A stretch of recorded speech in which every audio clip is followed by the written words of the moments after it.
এটা হচ্ছে Epson L15 16 printer. L15 16, L15 15 L15 80 এই ৩টি মডেল হুবহু একইভাবে ইনস্টলেশন করতে পারবেন। তো প্রিন্টারটি সর্বপ্রথম আমি বক্স থেকে বের করে নিচ্ছি। এরপরে এই প্রিন্টারটির সাথে যত টেপ আছে সব টেপগুলো ছাড়িয়ে নেব। আকাশি রঙের যত টেপ আছে সব ছাড়িয়ে নেব। বিশেষ করে এটার ভিতরে হেডের সাথে যে টেপটা আছে এটা অবশ্যই ছাড়াই নিতে হবে। তারপরে এই যে এখানে আছে, পিছনে আছে, ট্রের সাথে আছে, যত জায়গায় টেপ আছে আকাশি রঙের প্রত্যেকটা টেপই ছাড়িয়ে নেবেন, যেভাবে আমি ছাড়িয়ে নিচ্ছি। তো ভিডিওটি স্কিপ না করে শুরু থেকে শেষ পর্যন্ত মনোযোগ দিয়ে দেখে তারপর আপনি আপনার প্রিন্টারটি ইনস্টল করুন। তাহলে আপনার প্রিন্টারটি ইনস্টল করার সময় কোনো ভুল হবে না বা কোনো সমস্যায় পড়বেন না। তো সেজন্য অবশ্যই ভিডিওটি পুরোপুরি দেখতে থাকুন। এখানে সবগুলো টেপ প্রায় ছাড়ানো শেষ। এটা হচ্ছে পেপার ইনপুট ট্রে, এটার ভিতরেও টেপ থাকে, সেগুলো আমি ছাড়িয়ে নিয়েছি। এখন হলো এখানে দেখতে পাচ্ছেন কালি আছে, এই কালিগুলো আমি আগেই ছাড়িয়ে নিচ্ছি। এখানে মোট 4টা কালার আছে। এই কালারটা হচ্ছে পিগমেন্ট কালি। এই পিগমেন্ট কালির সুবিধা হলো 100 বছরের পর্যন্ত লেখার গ্যারান্টি থাকে। পানি দিয়ে পেপারের উপরে লেখার উপর ঘষাঘষি করলেও সে কালিটি উঠে যায় না। সেজন্য অফিসিয়ালি প্রিন্ট করার জন্য এই পিগমেন্ট কালির প্রিন্টারগুলো বেশি গুরুত্বপূর্ণ। তো আমরা কালি আগেই ঢেলে নিচ্ছি। আপনি চাইলে প্রিন্টারটি চালু করার পরেও কালি ঢেলে নিতে পারবেন। প্রিন্টার চালু করার পরে কালি ঢেলে নেওয়াই উত্তম, কিন্তু আমরা আগেই ঢেলে নিলাম, তাতে কোনো সমস্যা নেই। তো এখানে 4টা কালি আমরা এখানে ঢেলে নিচ্ছি। তো আমরা এখানে ভিডিওটি যেন বড় না হয় সেজন্য শুধু প্রিন্টারের এখানে ট্যাঙ্কের সাথে বোতলটি লাগানো দেখিয়েছি এবং উঠানো দেখাইছি। পুরোপুরি দেখাইনি যাতে ভিডিওটি বড় না হয়। তো 4টা কালারের বোতল ট্যাঙ্কিতে রিফিল করা আমাদের হয়ে গেছে।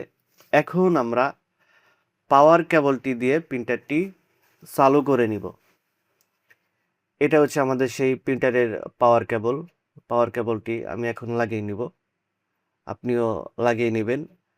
তারপরে ইনস্টলেশন শুরু করে দিব। আর ইনস্টলেশন শুরু করার মুহূর্তে কোনোভাবে যেন আপনার বিদ্যুৎ চলে না যায়। বিদ্যুৎ তো চলে যেতেই পারে। তো যদি বিদ্যুৎ চলে যায় এই মুহূর্তে, তাহলে অনেক সময় ইনস্টলেশনের সমস্যা হয়ে যেতে পারে। তো আমি পাওয়ার কেবল লাগানো শেষ। এখন আমি প্রিন্টারটি চালু করে নিলাম। প্রিন্টারটি প্রথমেই চালু হওয়ার সাথে ডিসপ্লেতে মেসেজ দেখাবে, আমরা স্টেপ বাই স্টেপ এগিয়ে যাব। এখানে ইংলিশ দেওয়া আছে, ইংলিশ দিলাম। এরপরে একটা কান্ট্রি সিলেক্ট করবেন, কোন কান্ট্রি থেকে আপনি ইনস্টলটা করতে পারেন। এখানে যে কোনো একটা কান্ট্রি দিলেই হলো, কান্ট্রি কোনো ব্যাপার না। আমি জাস্ট এখানে ইন্ডিয়া দিয়ে নিলাম।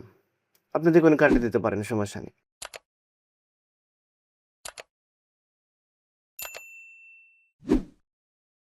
এখানে অনেকগুলো কান্ট্রি আছে, আপনি আপনার পছন্দ মতো কান্ট্রি সিলেক্ট করে নিতে পারবেন।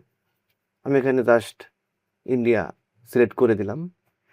এরপরে অফে ক্লিক করলাম। এরপরে কোনটা আগে নেবেন, ইয়ার, মাস, দিন। আমি ইয়ার, মাস, দিন নিলাম। এরপর এখানে আজকের যে ডেট, সাল, মাস, এটা এখানে বসায় নেব। আপনি যদি এটা স্কিপ করেও যান, ক্যান্সেল করে, তাতেও কোনো সমস্যা নেই। আমরা এটা দিয়ে নিচ্ছি। এরপরে 12 ঘন্টা দিব। এরপর এখন টাইমটা বসাবো। এখন আপনি যে টাইমটা দিবেন সেই টাইমটা এখানে দিবেন। তারপর AM না PM সেটা সিলেক্ট করবেন। এর এখানে PM আছে, PM দিয়ে নিলাম। এবার ওকেতে ক্লিক করে দিলাম। এখন এটা প্রিপারিং হবে। প্রিপারিং হতে না হলেও ১ মিনিটের বেশি সময় লাগবে। সর্বনিম্ন ১ মিনিট লাগবে। আপনি অপেক্ষা করবেন পরবর্তী স্টেপ আসা পর্যন্ত। পরবর্তী স্টেপ এসে গেছে। এখন আমরা এখানে ওকেতে ক্লিক করে দেব। এখন আমার এখানে কালি উঠাইছে কিনা বলতেছে, ওকে দিলাম। এরপরে আবারও এখানে ৫ সেকেন্ড টিপে ধরবো। এখানে অবশ্যই ৫ সেকেন্ড টিপে ধরলে পরবর্তী স্টেপে আসবে। দেখেন এখানে ডিসপ্লেতে বলে দিছে ৫ সেকেন্ড টিপে ধরতে। এরপরে প্রসিডে ক্লিক করে দেব। এরপর আবার স্টার্ট ক্লিক করে দেখুন, এখন কিন্তু ইনিশিয়ালাইজ শুরু হয়ে গেল। অর্থাৎ আমাদের যে মেইন কাজ, সেই মেইন কাজ এখন শুরু হচ্ছে। তো এখানে প্রায় ৯ মিনিট অপেক্ষা করতে বলতেছে। আর নিচে দেওয়া আছে একটা ঘর, সেটা ৯ মিনিট পরে এই ঘরটি ফিল আপ হয়ে যাবে এবং ইনস্টলেশন শেষ হয়ে যাবে। তো ভিডিওটি যেন বড় না হয় সেজন্য আমি ভিডিওটি স্কিপ করে দিয়েছি, ৯ মিনিট কেটে দিয়েছি। তো ৯ মিনিট শেষ হবার প্রায় এই মুহূর্তে এখন শেষ হয়ে গেছে ৯ মিনিট। এখন ক্লোজ করে দিলাম। এরপর ওকে দিলাম। এবার পেপার সাইজ সবগুলো এ4 আছে, এ4ই থাক, আমি পরে চেঞ্জ করে নিব। ওকে দিলাম। এরপর আবারও এখানে ফ্যাক্সের প্রয়োজনে ক্লোজ করে দিলাম। এরপর আবার ক্লোজ করে দিলাম। এখন প্রিন্টারটি ইনস্টলেশন শেষ। এখানে আপনি যে কোনো কিছু চাইলেই প্রিন্ট করতে পারবেন। প্রিন্ট হোক, ফটোকপি হোক, স্ক্যান হোক, যেটাই করে আপনি যেটা যেভাবে ইচ্ছা চেক করে নিতে পারেন। আমি একটা পেপার এখানে নজেল চেক প্রিন্ট করব। নজেল চেকটা হচ্ছে প্রিন্টারের কন্ডিশনটা বোঝার জন্য, প্রিন্টারের কন্ডিশনটা প্যাটার্ন বোঝার জন্য। এখানে এখানে ক্লিক করে দিব। এরপর প্রিন্ট হেড নজেল চেক এখানে ক্লিক করব। এরপর স্টার্টে ক্লিক করে দেবো। এরপর একটা প্রিন্টের হেডের যে একটা কন্ডিশন প্যাটার্ন, হেড প্যাটার্ন, সেই কন্ডিশনের প্যাটার্নটা প্রিন্ট হবে। এটা দেখলে বোঝা যাবে প্রিন্টারের হেড কন্ডিশনটা 100% অ্যাকুরেট পারফরমেন্স এই মুহূর্তে দিচ্ছে কিনা। তো এখানে একটা পেজ প্রিন্ট হবে।